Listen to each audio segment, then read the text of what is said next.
Today, in this demo, we are going to be going over how to do return transactions within Syncrostore. To start off, we're going to be starting on the transactions page. To get to this page, it's very easy. On the left-hand side, under sales, you want to go to this little transactions tab. Clicking that will take you to this page where it lists all of your transactions in your store. So for this demo, we're going to use this top cash transaction. And you can see we just have a couple identifiers for the transaction, like the transaction ID. So if a customer brings in a receipt, you can look at the TID on the receipt and look it up, or you can search by it or filter. Also, things like the payment type and whatever totals that were associated with that transaction, as well as the cashier that logged that transaction. To start a return, we're going to first click on this Actions tab over here. This is open. Click on that. Once you click on that, it's going to bring you to a separate page on a pop-up. This is going to be the transaction details page. This page is just going to have all of your details about the transactions, a little more fine grain than that grid we saw earlier. Down here, we can see each line item associated with that transaction. So we have some hickory baseball bats, some yellow fast pitch softballs, and we can see the quantity of each item here, as well as some tabs up here like tender information, credit card transaction information, and system information. Now this customer paid with cash, so there was no credit card transaction information. To begin a return, up at the top right, you have two options. You have cash return and credit return. For each transaction, you have the option to return it as cash or as credit. That's usually up to the store to decide if they want to keep cash transactions as cash returns only or allow you to return it on a credit card. To do so, for the first example, we're going to be using a cash return as our medium of currency. Click on that cash return, and that's going to bring you to the transaction return page. Now, first thing to make sure is your payment terminal is correct.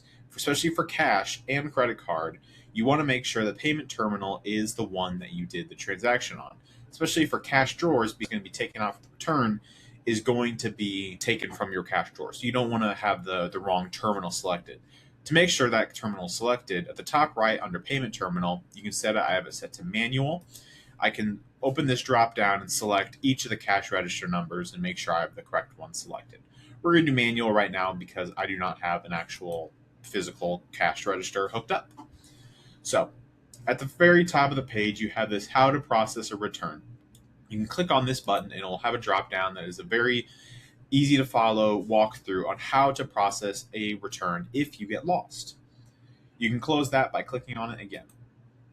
The main thing that I would look at is these line items that are at the very front and center of the page. These are each of the line items in the original transaction. Now you can return the entire transaction or individual items within a transaction. So let's say this customer did not want his Rolling Yellow Fast Pitch NCAA softballs. To do so, we can click the select button and it will add it to our return cart down here. The return cart is to signify items that are being returned from the customer. So we can select 2. You can see he bought 3. You can see by the quantity, and you have returnable 3.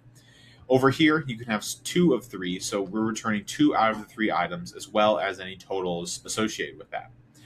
Down here, if you scroll down a little bit, you have your return details. Currently, we are going to return a subtotal of $7.98, as well as 72 cents in tax. Now, if these items were a part of a vendor's inventory, it is important to click Return Vendor Items to Inventory if they want to return it back to their stock. An option where you don't want to do this would be if they're returning a faulty item that's broken or something. They're not going to sell it again, or if a vendor doesn't want to sell items that have been returned. If you don't want to return it, leave it unchecked, but if you do want to return it to their inventory, go ahead and check that box. As well as if a customer loyalty account was associated with the transaction. This transaction was not. If the customer was associated with the transaction, this customer field will automatically be filled with that associated customer.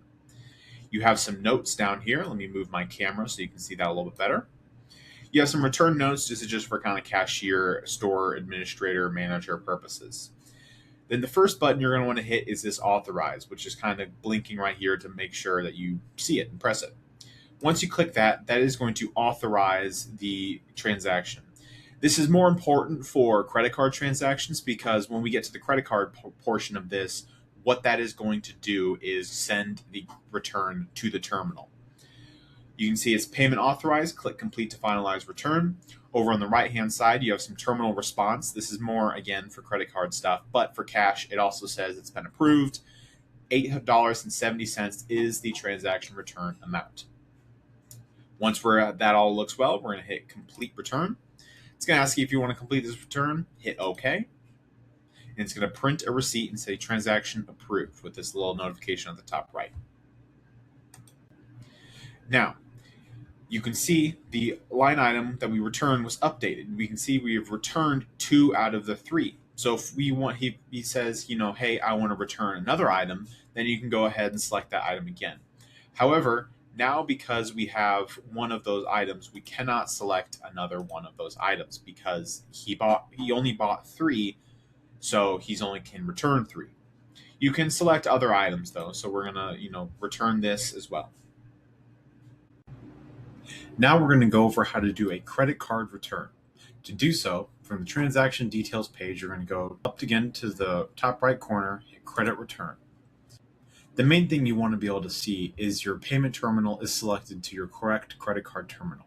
You can see I have it selected to Nathan. Once you have that, return is the same as the cash return. You just select your line item. So there's only one item in this transaction. We're going to select this leather wallet. You can see the subtotal, the tax, and the amount that's going to be sent to the credit card terminal. As well as we can return the vendor items to inventory. Once that, you're going to hit Authorize.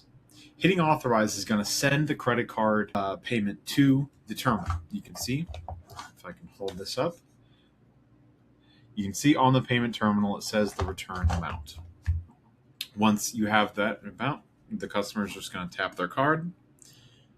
Let me tap my card for this test demo. It's going to say it's approved. You can see transaction approved. Once that is done, you're going to hit this complete return button. This is going to log it in Syncrostore. Click that. Then it will print out your receipt. And that's how you do a credit card return.